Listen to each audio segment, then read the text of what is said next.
diante da mulher que estava para dar à luz, para que, dando ela à luz, lhe devorasse o filho. E deu à luz um filho, um varão que há de reger todas as nações com vara de ferro. E o seu filho foi arrebatado para Deus e para o seu trono. E a mulher fugiu para o deserto, onde já tinha lugar preparado por Deus, para que ali fosse alimentada durante 1260 dias. Então houve guerra no céu. Miguel e os seus anjos batalhavam contra o dragão. E o dragão e os seus anjos batalhavam, mas não prevaleceram, nem mais o seu lugar se achou no céu. E foi precipitado o grande dragão, a antiga serpente que se chama o Diabo e Satanás, que engana todo mundo. Foi precipitado na terra e os seus anjos foram precipitados com ele.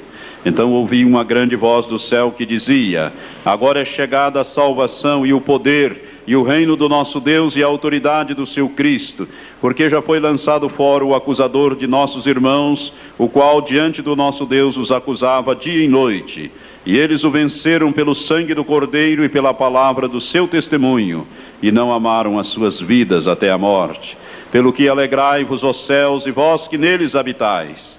Mas ai da terra e do mar, porque o diabo desceu a vós com grande ira, sabendo que pouco tempo lhe resta. Quando o dragão se viu precipitado na terra, perseguiu a mulher que dera à luz o filho varão.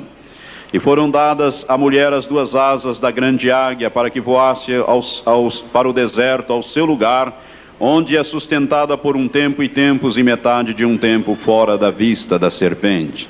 E a serpente lançou da sua boca atrás da mulher água como um rio, para fazer com que ela fosse arrebatada pela corrente. A terra, porém, acudiu a mulher, e a terra abriu a boca e tragou o rio que o dragão lançara da sua boca. E o dragão irou-se contra a mulher e foi fazer guerra aos demais filhos dela, os que guardam os mandamentos de Deus e mantêm o testemunho de Jesus. E o dragão parou sobre a areia do mar. Que Deus abençoe essa escritura ao teu espírito. Podeis sentar. Irmãos, nós estamos dando uma série de estudos bíblicos, proféticos, sobre profecia, escatologia, que é o estudo das coisas que em breve hão de acontecer, as coisas determinadas para o tempo do fim. E nós, nesses estudos, nós estamos já examinando alguns desses versículos, fazendo uma exegese, versículo por versículo, dessa narrativa, dessa visão que o apóstolo João teve, quando o Senhor, através do seu anjo, o enviou ali na ilha de Pátimos, para que ele tivesse esta visão. E eu quero dizer a você que o dragão aqui, como temos ensinado, é Satanás. A própria Bíblia o descreve aqui como a serpente, a antiga serpente, Satanás, o diabo que engana todo mundo. Aqui é um símbolo que é determinado. E a mulher, como já temos visto, simboliza a igreja visível. E o filho varão, que é aquele grupo menor que sairá do grupo maior, é a igreja que será arrebatada. E nós já temos examinado algumas coisas, e na última ministração, no último domingo que ministramos, nós dissemos aos irmãos que nós, como igreja, vamos reger as nações, conforme diz o versículo 4, com vara de ferro, juntamente com Jesus, porque formamos uma unidade, misticamente, espiritualmente falando, nós formamos uma unidade com Cristo. A Bíblia nos diz em Efésios que Cristo é a cabeça e nós somos o corpo. Nós somos o corpo místico de Cristo. Então a cabeça hoje está no céu, o corpo está na terra. Mas vai haver um dia em que Jesus virá buscar o seu corpo, a sua igreja. E então nós estaremos para sempre com o Senhor. Haverá o arrebatamento e nós estaremos para sempre com o Senhor. E quando houver a união de Cristo com a cabeça, a cabeça com o corpo, de Cristo com a igreja, então o Senhor estará misticamente completo nos céus, falando de uma maneira mística e espiritual. E nós dissemos aqui no versículo 5, que Satanás está interessado aqui na igreja, no filho varão que é a igreja. Ele não quer que a igreja passe pelo seu reino e suba até os céus. Ele não quer que Jesus se complete, porque ele sabe que quando isto ocorrer é o fim dele. O fim já está determinado, ele está julgado, condenado, e vai haver então a execução da pena, que é o lançamento dele definitivamente no lago que arde com fogo e enxofre. Por isso ele vai tentar barrar e impedir a passagem da igreja. E nós lemos aqui que ele então quer devorar o filho, mas o filho é arrebatado, diz o versículo 5, na parte final, para Deus e para o seu trono. Irmãos, quando eu abordei este assunto, eu disse que nós vamos reger as nações com vara de ferro, juntamente com Jesus. A Bíblia diz em capítulo 19 do Apocalipse que Jesus vai reger as nações com vara de ferro, mas diz também no capítulo 2, versículos 26 e 27 do Apocalipse, que nós vamos reger as nações com vara de ferro. Aquele que vencer, disse o Senhor, este receberá de mim autoridade e regerá comigo as nações, despedaçando-as como são despedaçadas os vasos de oleiro. E Jesus então disse que aquele que vencer. E no livro do Apocalipse, as 7 cartas, contém uma promessa dividida em 7 partes. E eu disse isso aos irmãos. E nós temos ali então, ao que vencer eu farei isto, ao que vencer eu farei aquilo, ao que vencer eu farei aquilo outro. E no capítulo 3, versículo 21, quando Jesus manda que João enderece a carta à igreja de Laodiceia, cujo nome Laodiceia significa povo do juízo, que é a última igreja, que é a igreja desta era que nós estamos vivendo. No versículo 21, Jesus diz: ao que vencer eu lhe concederei que se assente comigo no meu trono, assim como eu venci e me assentei com meu Pai no seu trono. Então, para o trono de Deus, a igreja será levada, o filho varão será arrebatado para Deus e para o seu trono, para o trono de Deus, para o trono de Jesus, que Jesus está assentado à direita de Deus nos céus, no trono de Deus, à direita de Deus, e é para lá que a igreja vai, mas a igreja vencedora. E eu parei mais ou menos nesse termo, dizendo a você que eu ia dizer hoje 4 coisas que nós temos que vencer. Nós, para sermos vencedores, irmãos, temos que vencer em 4 coisas, em 4 áreas. E eu quero então especificar estes que são os vencedores aqui. A primeira coisa que você tem que vencer é Satanás. Satanás precisa ser vencido na sua vida diariamente, todos os dias. Irmãos, nós temos um inimigo terrível e ele nos ataca a todo tempo. A Bíblia não nos manda nós chamarmos os demônios para a briga, não nos autoriza a chamarmos Satanás para uma batalha, mas a Bíblia nos autoriza e nos orienta que nós devemos resistir ao diabo, porque Satanás está sempre nos atacando através dos seus demônios. Ele não sossega, porque nós fomos tirados do seu reino e transportados, adversário de Deus e adversário dos homens. E a obra dele é querer nos derrubar, é querer nos levar à apostasia, à derrota. Por isso que nós temos que vencer a Satanás a cada instante das nossas vidas. Na carta de 1 Pedro, no capítulo 5, se você quiser acompanhar, volte um pouquinho aí, bem pertinho, 1 Pedro, capítulo 5, versículos 8 e 9, o apóstolo Pedro, pelo Espírito Santo, diz: sede sóbrio e vigiai, o vosso adversário, o diabo, anda ao derredor, rugindo como leão e procurando a quem possa tragar, ao qual resistis firmes na fé. Firmes na fé. Nós temos que resistir a Satanás. Ele anda ao derredor, rugindo como um leão. Ele não é leão, mas ele ruge. E você sabe que o urro do leão, ele dá aquele urro para assustar a sua presa, para inclusive fazer com que a sua presa se apavore, a fim de que fique mais fácil a sua caçada. Aquele urro que estremece. Quem já foi aonde tem um leão, num parque ou num circo, né? Quando o leão urra, estremece o chão. Satanás faz a mesma coisa, ele está como um leão rugindo e ao derredor, ele busca a quem ele possa tragar, a quem ele possa derrotar. E nós temos que fechar a brecha da nossa vida para Satanás. Nós temos que combater Satanás com o nome de Jesus. Ele é derrotado, ele está derrotado. Jesus nos conquistou uma vitória na cruz, quando derrotou Satanás e todos os seus exércitos, conforme nos diz a palavra de Deus, e os expôs publicamente. mas ele não se dá por derrotado. Ele é derrotado, mas não se dá por derrotado, e ele vai sempre querer nos atacar. Então nós temos que ser vencedores sobre o diabo. Jesus disse que aquele por quem é derrotado, deste tal se faz servo. E você não pode ser servo do diabo, você não pode ser derrotado por ele na sua vida cotidiana. Ele vai te atacar em todos os momentos que ele puder. E se você abrir alguma brecha, ele vai entrar, tentar te derrubar.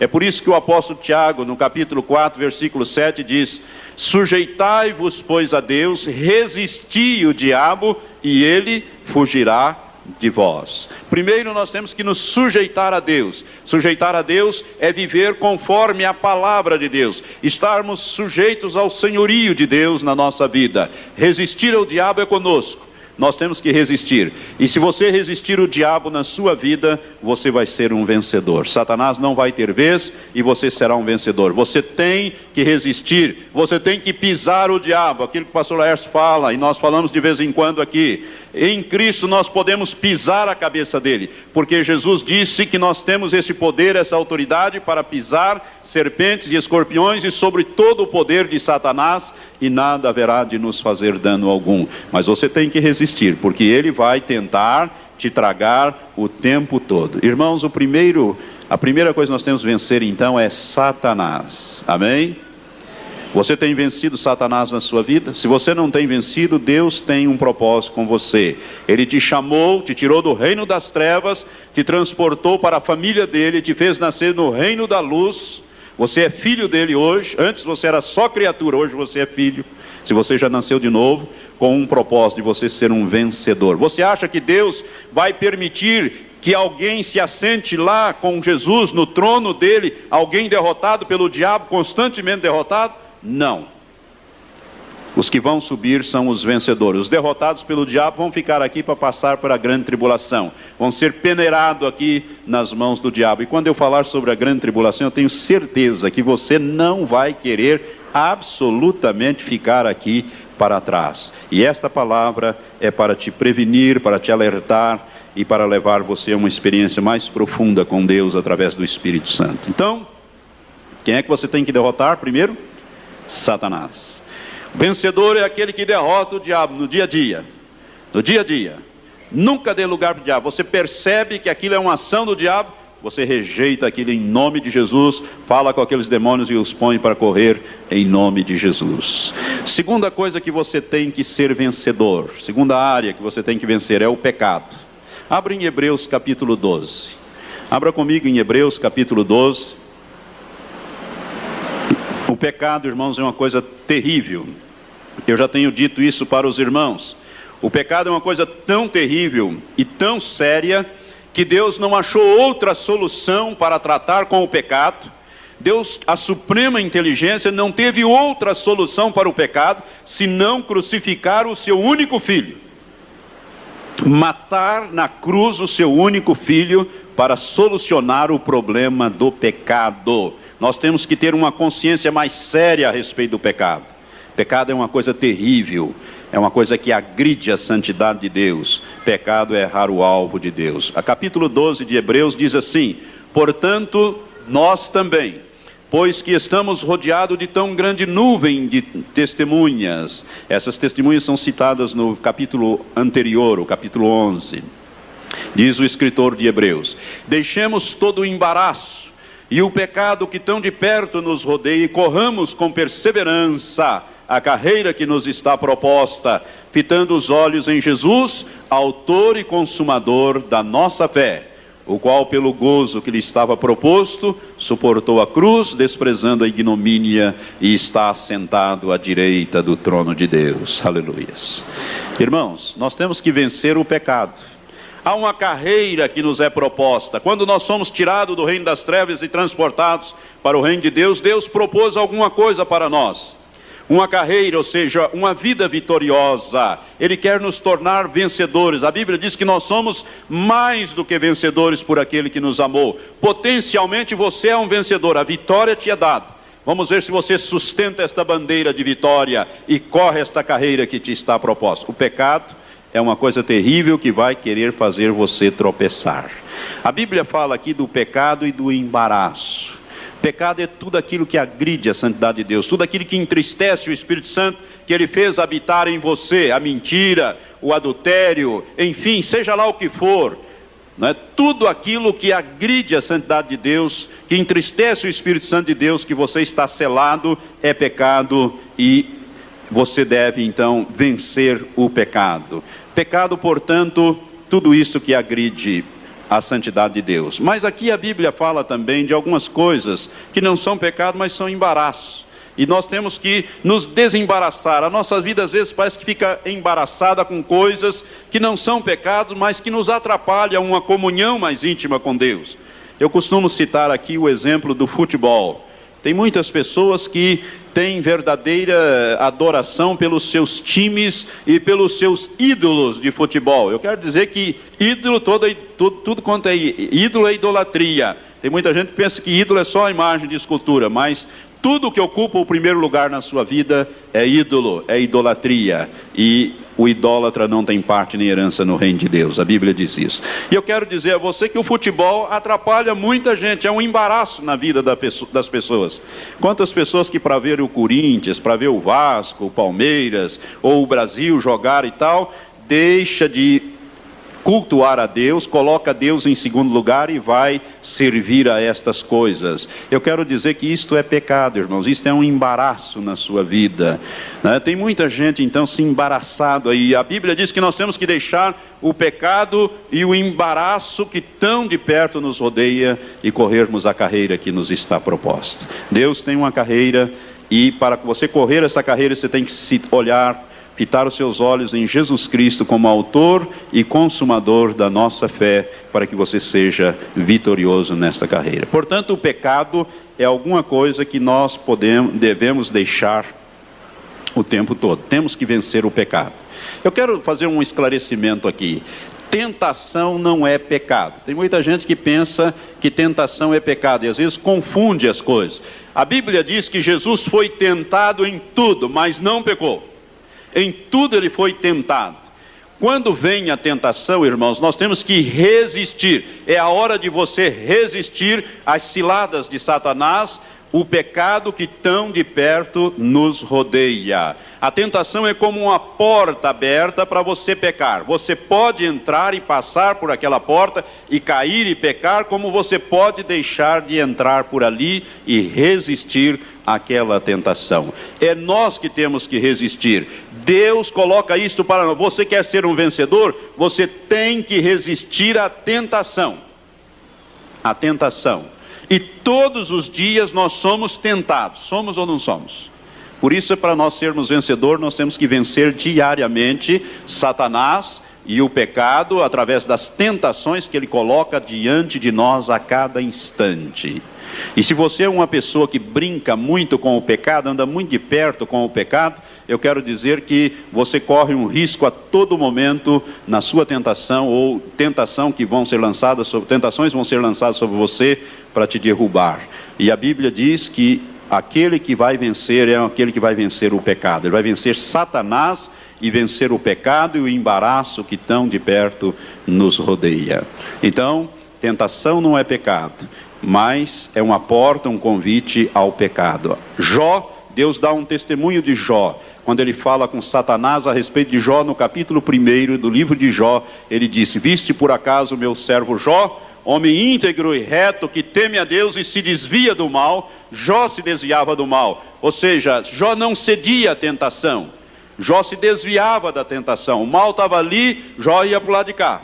Ele não brincava com estas coisas. Tem muita gente que brinca com o pecado e brinca com a tentação, e nós não somos páreo para o diabo. Nós temos que resistir ao diabo, para que ele fuja de nós e leve consigo as suas tentações, as maquinações que ele arma por cima de nós, que somos os filhos de Deus e que temos que ser vencedores sobre eles. Então, primeiro, você tem que vencer Satanás. Segundo, você tem que vencer o pecado e o embaraço que tão de perto nos rodeia. Terceira coisa que você deve vencer: o mundo.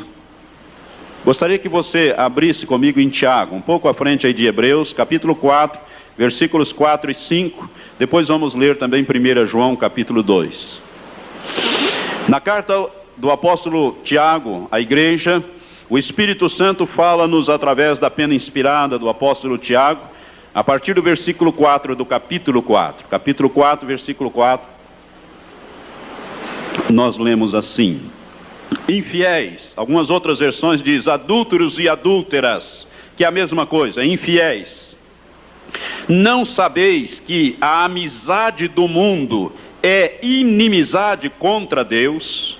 Portanto, qualquer que quiser ser amigo do mundo, constitui-se inimigo de Deus.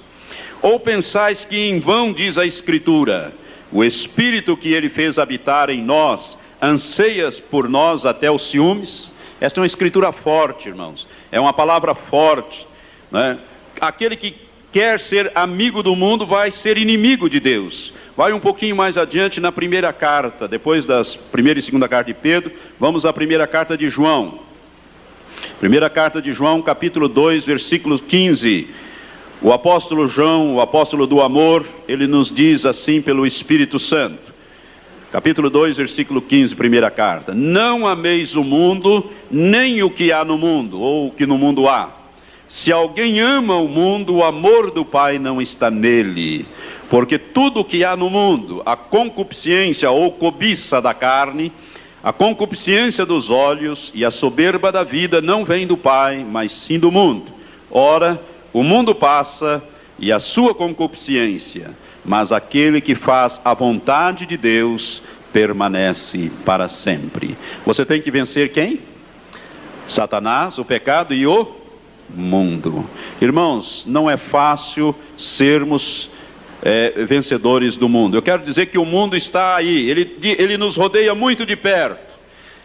Todo momento nós somos conduzidos ou concitados a cedermos às ações do mundo.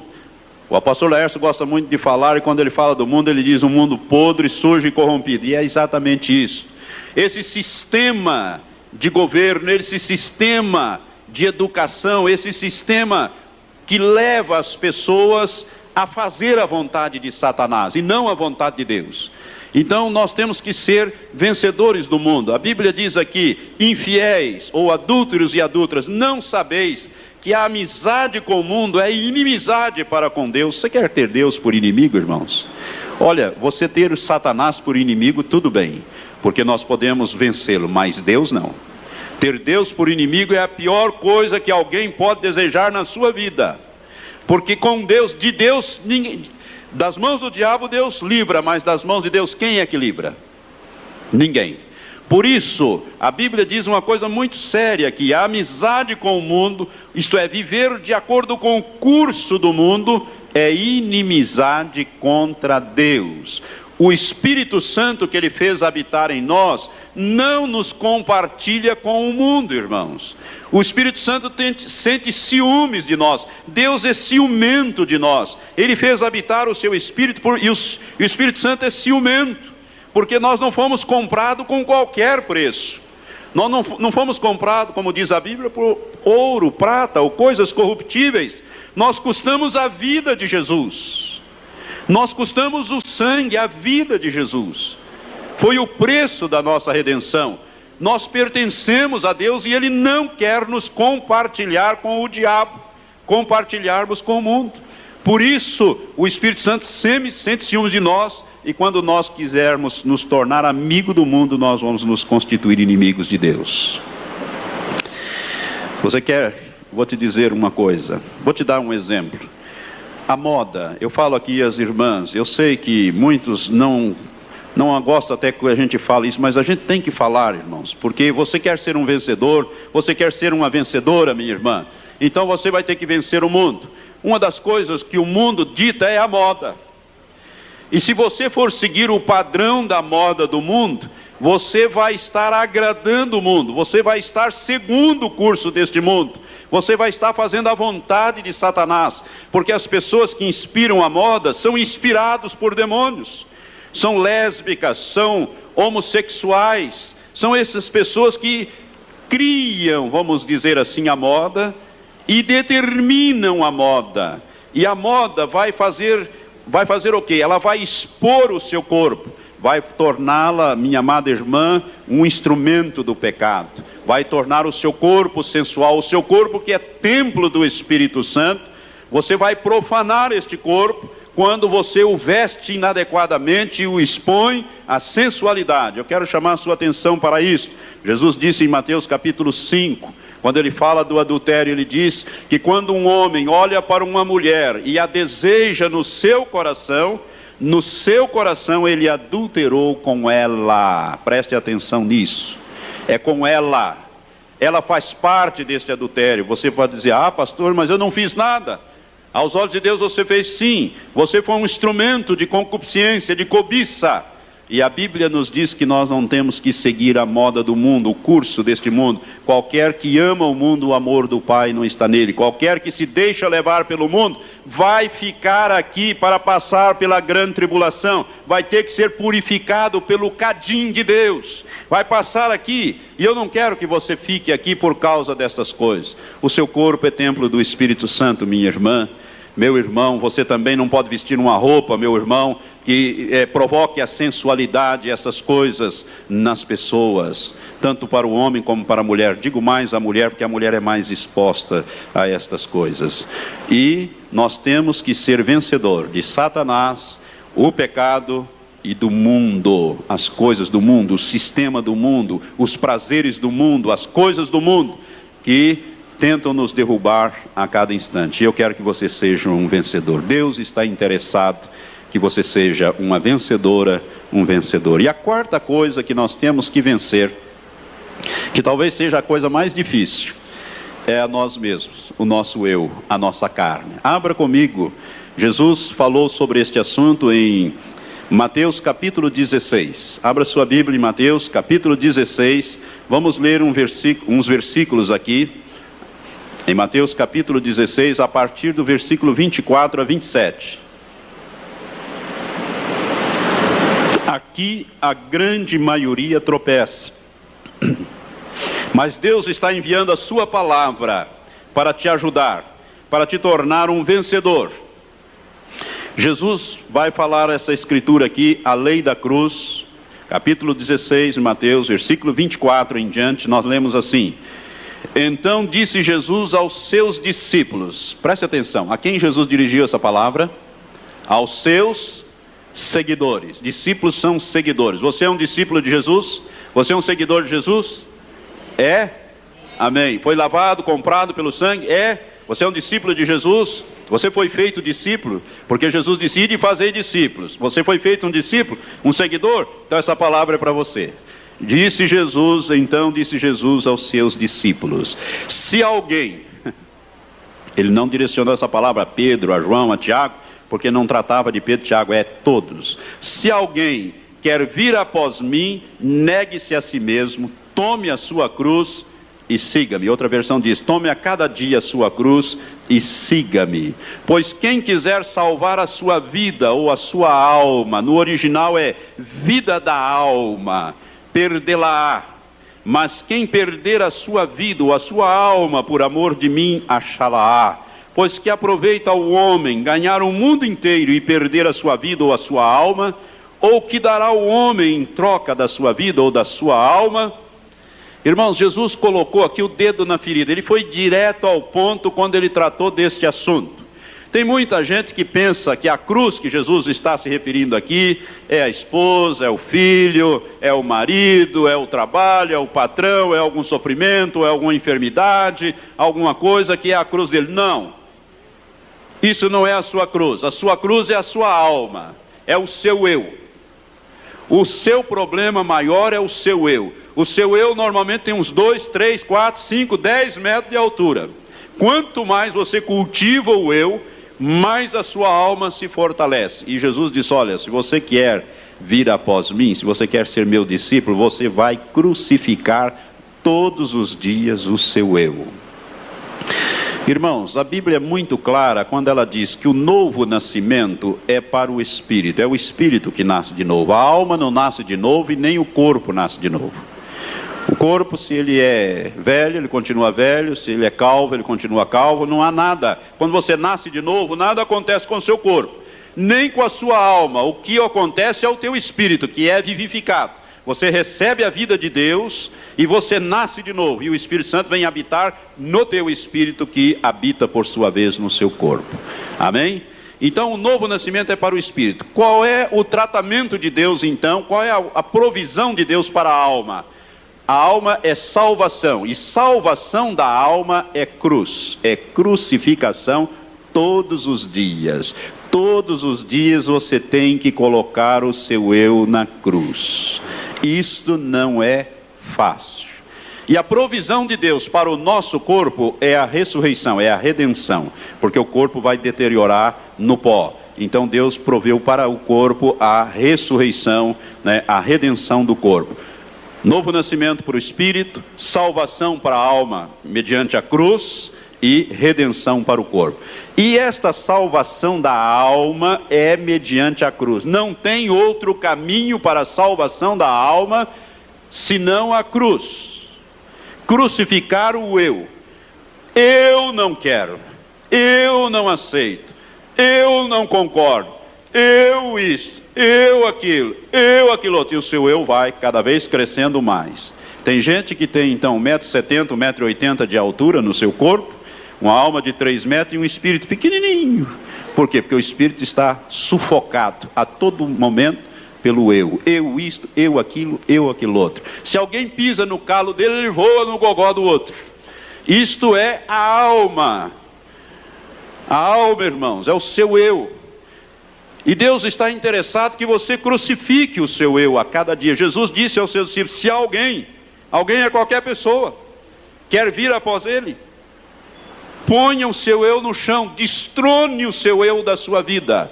Quando nós nascemos de novo, irmãos, nós somos recém-nascidos, nós somos egocêntricos. Todo ser humano é egocêntrico. O eu, o ego dele é o centro da sua vida. Por isso que eu digo que o seu eu, a sua alma é enorme, porque ele, né, tem aquele ego enorme, é o centro da sua existência. Sabe qual é o projeto de Deus para nós? Tirar o eu do trono, pôr esse eu de lado e entronizar Cristo em nós. Nós temos que deixar de ser egocêntrico para sermos cristocêntricos. Nós temos que ser moldados na imagem do seu Filho Jesus Cristo. Mas para isso você tem que primeiro tirar o seu eu. E como é que você tira o seu eu? Pondo o eu na cruz. Lá no Seminário Betânia tem um quadro. Não sei se você já foi lá no Seminário Betânia, já entrou. Você já viu aquele quadro que tem um eu bem grande, uma cruz, né? E o eu pregado naquela cruz? Aquilo ali é isto que Jesus quis dizer aqui em Mateus capítulo 16, 24. Você já viu aquele eu enorme lá? Muitos que já fizeram retiro já viram, os jovens já viram. É isto, irmãos, o eu tem que ir para a cruz. Se ele não for para a cruz, sabe o que vai acontecer? Você vai produzir todos os dias obras da carne e não o fruto do Espírito. Você só vai produzir o fruto do Espírito se o seu eu estiver na cruz. Aí o Espírito Santo vai poder produzir em você o fruto dele, o fruto do Espírito em nós. Você está entendendo? Por isso o eu precisa ir para a cruz. E o eu não gosta de cruz, a nossa alma não quer saber de cruz. A nossa alma se alia com o corpo para derrubar-nos, para derrubar o Espírito. Há uma briga. E não é fácil. Eu não vou na igreja não, está tão bom aqui, né? Está muito frio ou muito calor. Por isso nós precisamos, hoje de manhã nós falamos da construção do novo templo, né? Estou vendo tanta gente abanar e o pastor suar tanto aqui, né? Logo nós, com a graça de Deus, nós vamos ter um templo com ar condicionado, ou nós vamos poder pregar aí 2 horas, 3 horas, né? Glória a Deus, vamos ficar na presença de Deus mais tempo sem esses incômodos do calor. Mas irmãos, eu quero dizer que o eu é uma coisa terrível, e ele pode nos derrotar. Satanás, ele não tem acesso ao nosso espírito, porque no nosso espírito habita o Espírito Santo, mas ele tem acesso à nossa alma e ao nosso corpo, quando nós abrimos brechas para ele, através das nossas palavras e das nossas ações. E aí nós abrimos brechas e ele entra e vai nos derrotando, e o nosso eu vai crescendo, e o que vai acontecendo? Nós vamos entristecendo o Espírito Santo de Deus que habita em nós. porque o propósito de Deus é que o nosso espírito domine completamente todas as áreas da nossa vida. Eu disse que ou você produz obras da carne ou fruto do espírito. Eu quero que você abra um pouco comigo lá em Gálatas. Livro de Gálatas, depois de Romanos vem 1 e 2 Coríntios e logo em seguida Gálatas. O apóstolo Paulo, eu vou usar Gálatas em 2 textos. Primeiro, a experiência de Paulo. No capítulo 2, versículo 20, o apóstolo Paulo, já no final da sua vida, o apóstolo Paulo também tinha grandes problemas com a carne, com o seu eu, né? Tanto que ele teve esse mensageiro de Satanás, esse espinho na carne que ele menciona, e que ele orou para que o Senhor tirasse, mas o Senhor disse: a minha graça te basta, o meu poder se aperfeiçoa na fraqueza. Deus precisava enfraquecer Paulo, porque Paulo tinha um problema muito sério com a sua carne, através do seu ego, através do seu orgulho, do seu conhecimento. E no capítulo 2, versículo 20, no final, Paulo diz: já estou crucificado com Cristo, e vivo não mais eu, mas Cristo vive em mim. Paulo não vivia mais, ou seja, o eu de Paulo não vivia mais, estava na cruz com Cristo. É isso que ele quer dizer aqui: já estou crucificado com Cristo e vivo, não mais eu, meu eu não vive mais, mas Cristo vive em mim. Cristo é o centro da minha vida. E Paulo continua dizendo: e a vida que eu agora vivo na carne, isto é, no corpo e na alma, fisicamente, vivo-a na fé no Filho de Deus, o qual me amou e se entregou por mim. Este é o grande propósito de Deus para a nossa vida: crucificar o nosso eu. Irmãos, agora vai ao capítulo 15, versículo 19. Aqui nós temos então as obras da carne e também na sequência o fruto do Espírito. Deus está interessado que você produza não as obras da carne, mas o fruto do Espírito. Capítulo 5, versículo 19 de Gálatas, nós lemos assim: ora, as obras da carne são manifestas, as quais são a prostituição, corpo. Carne aqui, irmãos, é corpo e alma aliados, a Bíblia chama de carne. Corpo e almas aliados. O corpo alia-se muito com a alma alia-se muito com o corpo para combater o espírito. Então as obras da carne são manifestas, quais são? A prostituição, corpo, a impureza, corpo, lascívia, a idolatria, a feitiçaria, as inimizades, as contendas, os ciúmes, as iras, as facções, as dissensões, os partidos, as invejas, as bebedices, as orgias e coisas semelhantes a estas, contra as quais vos previno, como já antes vos preveni, que os que tais coisas praticam não herdarão o reino de Deus. O crente carnal fica para trás. Ele vai perder até a salvação se ele continuar na carnalidade. Não vai herdar nenhum reino, que dirá herdar o reino na posição de corpo. É por isso que nós temos que ser vencedores. Nós temos que ser vencedores sobre a nossa carne, sobre a nossa alma. Nós não podemos perder a nossa vida por causa da falta de crucificação da nossa alma. Agora preste atenção na sequência, versículo 22.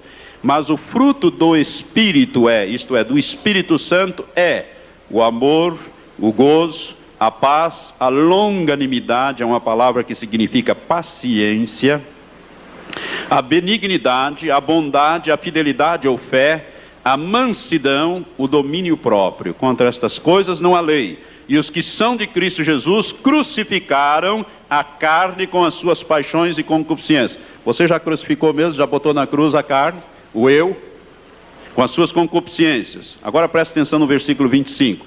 Se vivemos pelo Espírito, isto é, pelo Espírito Santo, se nós recebemos vida pelo Espírito Santo, andemos também pelo Espírito. Ou seja, deixemos que o Espírito nos guie em todas as coisas.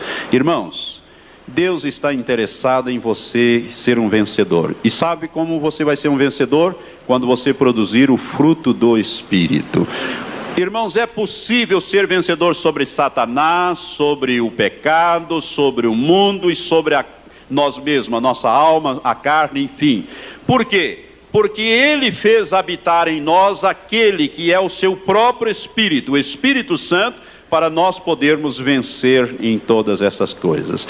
E nós temos que deixar o Espírito Santo que Deus nos deu e fez habitar em nós, produzir em nós o fruto do Espírito. Ou seja, é o Espírito que produz em nós o seu fruto.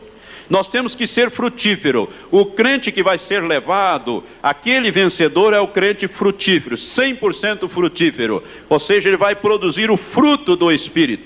Isso aqui é para você ter uma imagem disso. Imagine aqui um cacho de uva com 9 grãos, 9 bagos de uvas. Então, de uva. Aqui então você tem o baguinho do amor, né, da paz, do gozo, formando um cacho. É o fruto do Espírito em nós. O Espírito Santo está interessado em produzir o seu fruto em nós, irmãos. Nós temos que ser moldados na imagem de Jesus. O pavio tem que esticar, né? Você tem que ter um pavio bem comprido. Isto chama o que? Domínio próprio, temperança ou domínio próprio. Deus está interessado em fazer estas coisas em nós. E Ele não fará se o nosso eu não permitir. Se a nossa alma disser, não, eu não aceito isso, eu não concordo, eu não vou fazer. Deus respeita o seu eu, seu livre-arbítrio. Deus respeita. Sabe, irmãos, Deus respeita, mas Ele te torna responsável pelas suas decisões. Sabe o que significa isto? Isso significa resistir o Espírito Santo, que Ele nos deu para nos transformar e nos moldar na imagem do seu Filho Jesus Cristo. Tem muita gente que pensa e busca muito os dons do Espírito. Nós devemos buscar os dons do Espírito de 1 Coríntios 12, né? Os 9 dons do Espírito. Inclusive o falar em línguas, o profetizar e tudo mais ali mencionados. Mas muito mais importantes do que os dons do Espírito são os frutos do Espírito aqui mencionados em Gálatas. Porque se você tiver dom, mas não tiver fruto, você fica aqui para passar pela grande tribulação.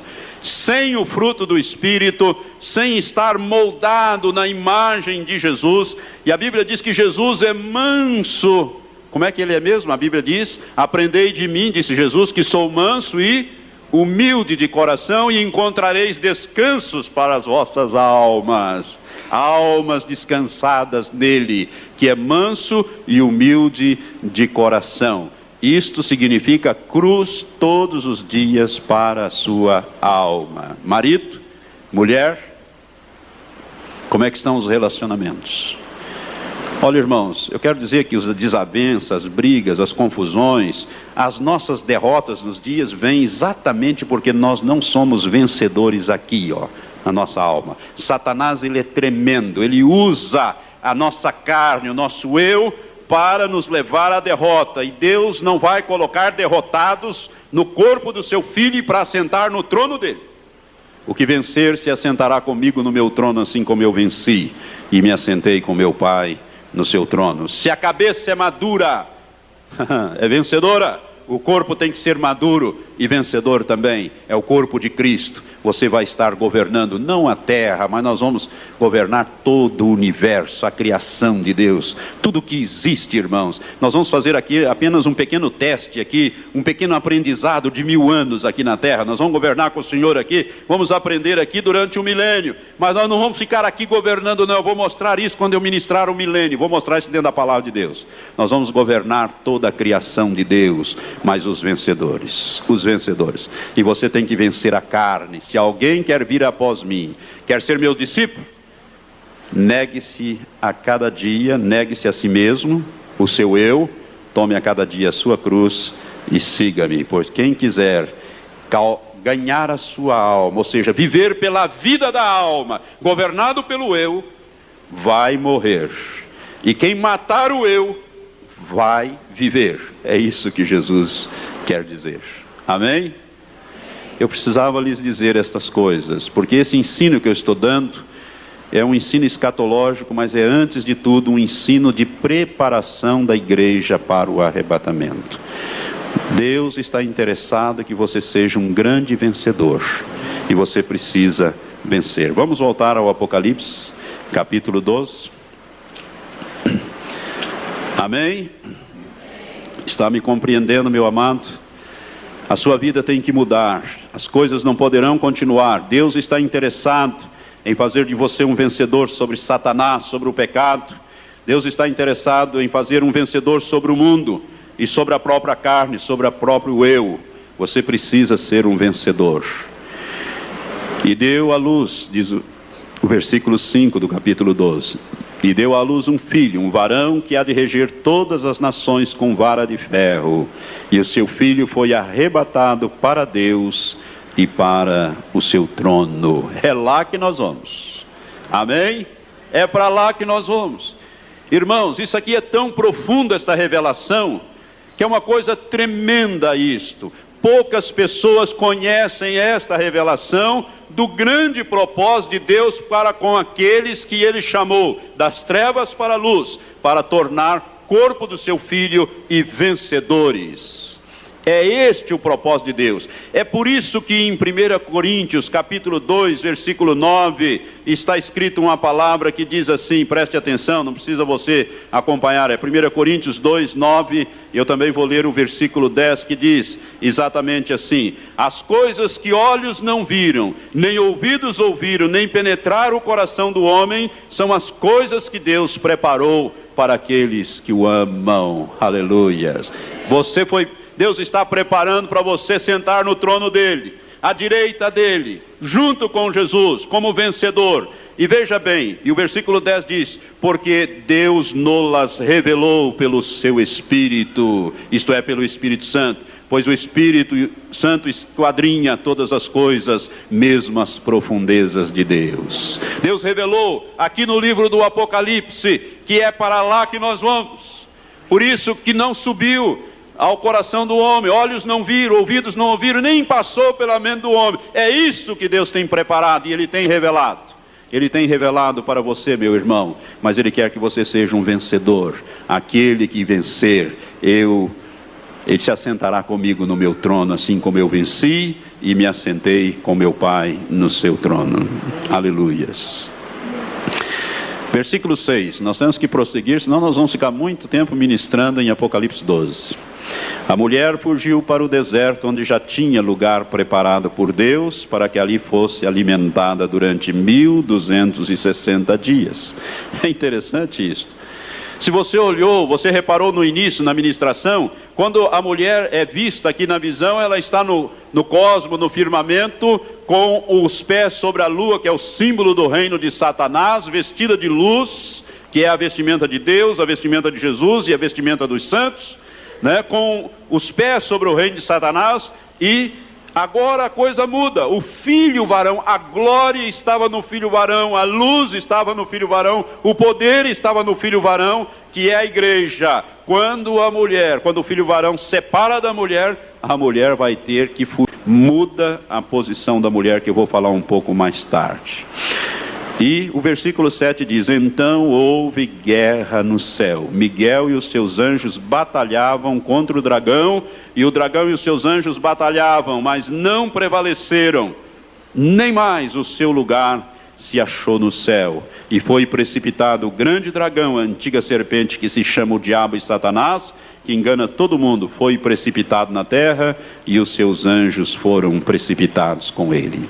Irmãos, o arrebatamento da igreja vai ocasionar uma mudança tremenda no cosmo. Eu quero dizer isso para você. Eu já falei que num determinado momento, a Bíblia fala isso, Deus mesmo, Jesus mesmo vai dar a ordem, chegou a hora, fulano, suba, igreja, suba. Ele dará um comando, uma ordem, imediatamente o arcanjo vai entrar em ação. O arcanjo é Miguel, conforme diz lá 1 Tessalonicenses 4, quando nós falamos do arrebatamento visto do ângulo da terra para o céu, né, nós falamos ali, a Bíblia fala que o Senhor mesmo descerá do céu, ouvida a voz do arcanjo e ressoada a trombeta de Deus, os que morreram em Cristo ressuscitarão, e nós, os que estivermos vivos, seremos transformados, e juntos iremos encontrar o Senhor nos ares, e assim estaremos para sempre com o Senhor. O Senhor dará esta ordem, Miguel entrará com os exércitos de Deus em ação, para limpar o caminho, porque Satanás se oporá ao arrebatamento. É por isso que o dia e a hora do arrebatamento ninguém sabe, apenas a Trindade, Pai, Filho e Espírito Santo. Porque Satanás gostaria de estar melhor preparado, mas mesmo assim ele vai se opor, ele quer arrebatar, ele quer destruir o filho varão, que é a igreja que vai passar. Nós não temos nada com isso. Deus dará uma ordem a Miguel. Miguel, limpe a área. E vai se travar uma grande batalha no cosmo, irmãos. A coisa vai ferver. Eu já falei isso quando eu ministrei, acho que domingo passado, e dei até os textos lá de Isaías, capítulo 13, versículo 13, que a Bíblia fala que a terra será abalada, os céus serão abalados. E também falei de Hebreus e também de Zacarias, de Ageu, capítulo 2, e Hebreus, capítulo 12, versículos 26 e 27, quando o Senhor fala que vai abalar. E o resultado disso é o que Jesus disse em Lucas 21. Agora deixa o seu dedo anotando aí, marcando aí, vamos lá em Lucas capítulo 21, você vai compreender essa escritura profética de Jesus, quando ele fala deste assunto no capítulo 21, Jesus está falando ali da grande tribulação e daqueles momentos que antecedem, aqueles anos que antecedem a sua volta, a vinda dele. Em Lucas capítulo 21, versículo 25 em diante, Jesus disse assim: e haverá sinais no sol, na lua e nas estrelas, e sobre a terra haverá angústia das nações, em perplexidade pelo bramido do mar e das ondas, e os homens desfalecerão de terror, e pela expectação das coisas que sobrevirão ao mundo, porquanto os poderes do céu serão abalados. Quando é que vão ser abalados? Quando Deus ordenar que Satanás e o seu exército seja desalojado das regiões celestes e arrojado sobre a terra, lançado sobre a terra. Então a coisa vai ferver realmente por aí. Os poderes do céu serão abalados, os homens vão tremer de terror aqui, a terra vai tremer, a terra vai cambalear. Eu vou falar disso na grande tribulação. Por isso as ondas do mar, o mar vai ficar... As ondas vão ser ondas enormes, vai varrer as costas do mar. Eu não aconselho ninguém a morar em lugar de praia, principalmente se você for ficar para trás. Se você for ficar, saia da praia, porque as coisas vão ferver também nesta região. Mas você não precisa ficar. A Bíblia diz aqui que os homens desfalecerão, desmaiarão de terror e pela expectação das coisas que sobrevirão ao mundo, porquanto os poderes do céu serão abalados. O que significa poderes do céu ser abalado? O cosmos, as coisas vão ter aí uma dimensão cósmica e vai influenciar a terra. Irmãos, a Bíblia fala que a terra será deslocada. Os cientistas estão falando isto. Os cientistas que estudam isso, eu vou falar desse assunto quando eu falar na grande tribulação, que a terra está, o sistema solar está quase que saindo da nossa galáxia Via Láctea. Ela está quase saindo, e os cientistas calculam uma grande mudança nos polos magnéticos da Terra, nos polos norte e sul, uma mudança dos eixos magnéticos da Terra dentro de 30 a 300 anos, eles calculam isto desde 1962, os 30 anos já passaram, né? Dentro do período que vai de 30 a 300 anos, depois vou falar mais sobre isto. Eu quero dizer a você que Satanás será arrojado do céu. Ele não sairá de lá de livre e espontânea vontade, não. Ele vai lutar, mas ele vai perder esta guerra. A Bíblia diz que ele vai perder esta guerra e ele será arrojado. A palavra ali significa lançado, como você lança uma pedra à distância e joga aquela pedra à distância. Satanás será arrojado sobre a terra, ele e os seus demônios. E aí sim, o mundo vai ficar do jeito que o diabo gosta, porque aí ele vai governar sem oposição e com poder total por 42 meses, 3 anos e meio ou 1260 dias, como diz a Bíblia, e nós vamos continuar falando sobre isto domingo que vem com a graça de Deus. Amém? Mas você não precisa estar aqui com o diabo governando aqui, não. Você pode estar com o Senhor para sempre. E assim estaremos para sempre com o Senhor. Vamos ficar em pé. Oh, glória, Senhor. Obrigado, Senhor, por esta escritura profética. Ó Pai, quando somos confrontados com a Tua palavra, Senhor, nós somos desnudados. Ó Pai, nós vemos as nossas fraquezas e precisamos, ó Pai, consertar nossas vidas. Precisamos nos tornar vencedores.